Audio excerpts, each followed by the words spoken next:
Greetings, all Shardvixen, and it is December 24th, 2016. For some reason I wanted to say 1965, but that wouldn't work. Anyway, and for some people it is Christmas Eve. I myself celebrate winter solstice and Yule. But we do the Christmas thing with the trees and the presents, because presents are awesome. I love presents. It's one of those things I really, really love. So, I want to give you a warning. I'm talking about my spiritualness in this, and I'm going to do it through Christmas music or religious music, because for me, the best time and all the way to explore that spiritualness is through music, either by dancing, playing music, or singing. I can play a couple of different types of instruments, some better than others. I can teach myself how to play if I choose so. Sometimes I can just play the song I want to do because I can read music. I'm going to talk about history, my timeline, as far as my spiritualness goes. As a child, my family didn't go to church. We celebrated very big Christmases. All the family would get together. There'd be one present open on Christmas Eve. Wake up in the morning, open up the stockings, when the parents came out, we'd open up presents. We would then go to my grandmother's and do kind of the same thing and have dinner. And sometimes we'd go to Christmas Eve, go to my grandparents, or the couple of days before that, my maternal grandparents, my mother's parents, and do lots of Christmassy stuff, you know, arts and crafts and things like that, because my grandma was very artsy, kind of like me. We'd do singing and stuff like that, but not a lot of Christianity religion or any other type of religion. My mother, before I was born, converted to Catholicism. I think I said that right. And my father, the closest I can guess at the time, was probably a Southern Baptist or something like that. But he refused to acknowledge that there was a God, so probably more atheist as I was growing up. When I was about 12, I got my own record player. And the thing is about this, the reason it's kind of important, was I had sang songs before, but around about 10, 12 years old, I started playing instruments and I started playing music. And there were songs that I just liked the way they flowed. And the very first song was that I liked flowing and found in a record collection that my mother bought for me was Do you hear what I hear? Said then I went to the little lamb. Do you see what I see? Way up in the sky, little lamb. Do you see what I see? A star, dancing in the night with a tail as big as a kite, with a tail as big as a kite. And I just loved the story that was in the story. Now, the history of that particular song is kind of odd, because it's not really a Christmas song. It wasn't written as a Christmas song. It was written as a protest song. In 1962, when the Americans thought that Cuba, who was Soviet, friends with the Soviet Russian, who were communists, were going to bomb us with a nuclear weapon, people became very fearful. Winter solstice is something that I picked up later on. But at the time that the song, it was 1962 when Do You Hear What I Hear came out.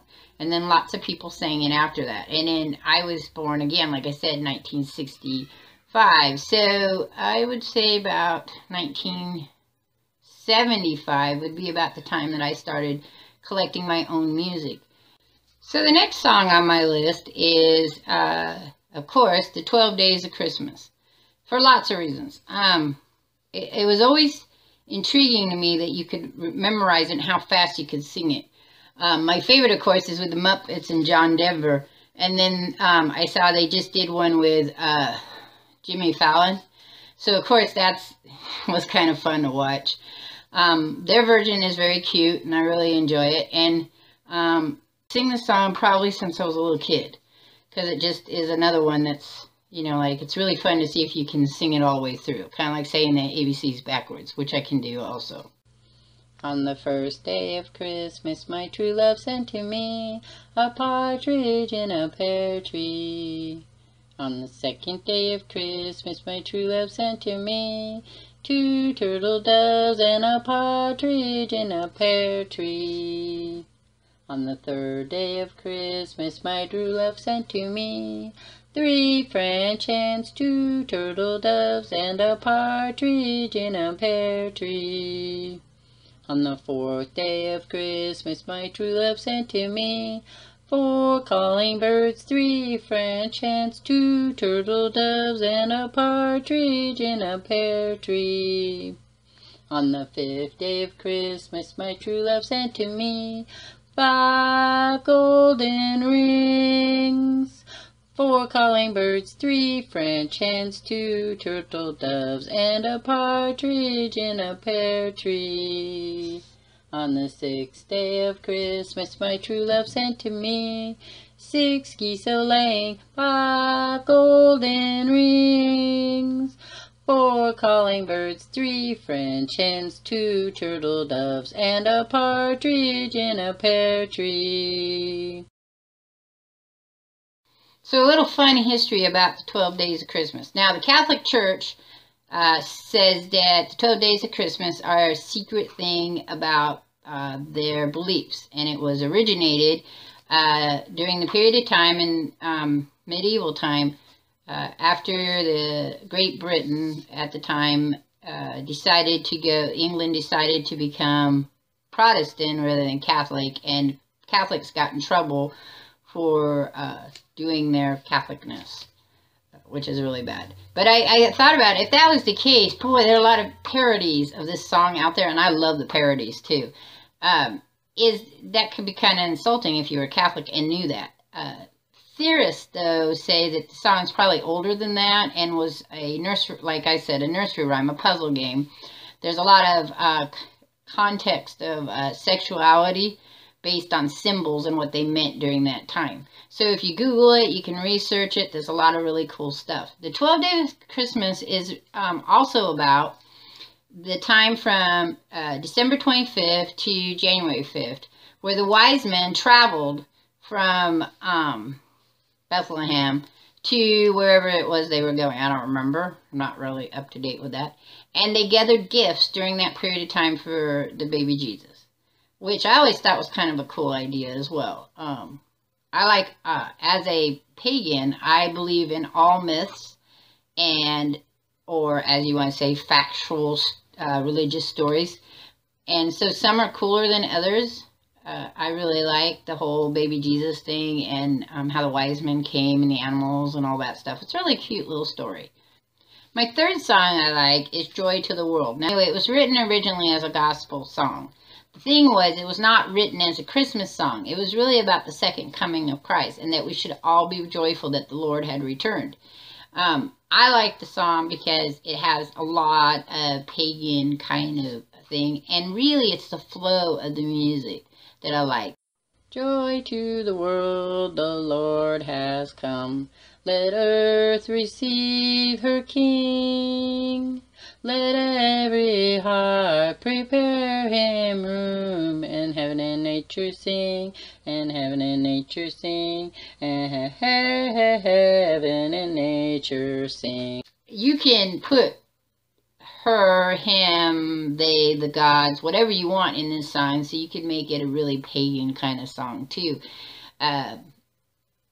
My pagan, Wicca, Druidism, I'm sure they have songs of their own that they can put in, but I pick songs that bring me uplifting feelings. The next one is I'll Fly Away. Now, originally it was Johnny Cash that I heard it from, but then if you watch Oh Brother, Where Art Thou? I can say it really. I think it's Alison Krauss that sings it there. And it's really, really interesting, the difference between the two singers, and I have them listed in my playlist of music I like, so you can listen to either one. But I love the imagery of this song, because it's the flow of the music. It really pulls at you when you play, and you can get really up there in that burst of feeling from inside. When you're talking about spiritualness, it's like an epiphany of the fact that I went from no believing, I was an atheist until I had my daughter. And when I was pregnant with my daughter, I had this epiphany, which in religious sense means you feel a sense or a presence, or you see. Like they saw Jesus Christ at the end, and that's when they saw their epiphany. But for me, it was this weird feeling of this other being inside me, and this explosion of connection. So for me, spiritualness is the connection to the other world, to the otherness, how things all are perfect in our world. Like we have this perfect system of for air, for us to breathe and the plants to breathe, and that connection to that I explore when I think about music that uplifts me. When the shadows of this life have gone, I'll fly away. Like a bird from these prison walls, I'll fly away. I'll fly away, oh glory, I'll fly away. It made you believe in that otherness, that when you were done here, I'll fly away to paradise when I was done with the shackles of earth. It's just so visual and just so like, oh, you know. And then my fifth one, and I don't want you to think that these are the only songs. I have lots and lots of other songs that I enjoy singing. I used to do Christmas caroling with a bunch of people a while back. And there are a lot of songs that I really enjoy. But these are the songs that when we're talking about spiritualness, and that I will pull up and listen to when I'm walking around singing. And the last one is Hallelujah. I did my best, it wasn't much. I couldn't feel, so I tried to touch. I told the truth, I didn't come to fool you. And even though it all went wrong, I'll stand before the Lord a song, with nothing on my tongue but hallelujah. Leonard Cohen, and I didn't know who wrote it. I had to look it up to find out, you know, what it meant and what his concept of it was. And in an interview, he was like he talked about how he was trying to find his faith, his spiritual connection. And that's what the song means to me. The words, but the way the words lay out and how they play and how Hallelujah comes out is just, it's so beautiful to me. And it really just, it pulls at your soul. And so just playing the music or singing the music, that going from quietness to Hallelujah, it's just, it's exciting to me. And it was to him too. Listening to him sing it is a little different than listening to other people sing it. So that's it for me. I just wanted to share a little bit of what this time period is for me. I sing my songs. We do a Christmas tree. We do Christmas cookies. We make crafts. We do stuff. I'm making a dollhouse for my grandson. And that it's the joy of the connection, and of course it's the presence. Because it's not, I know people don't like to say I'm not into the presents for myself, but I enjoy receiving gifts at Yule time that represent the love that people have for me. And then I enjoy giving them back. So I hope you enjoy this vlog, and it's a little longer. And like I said, I warned you about the music. So I'll catch you all on the flip side, and I'm out of here. Peace.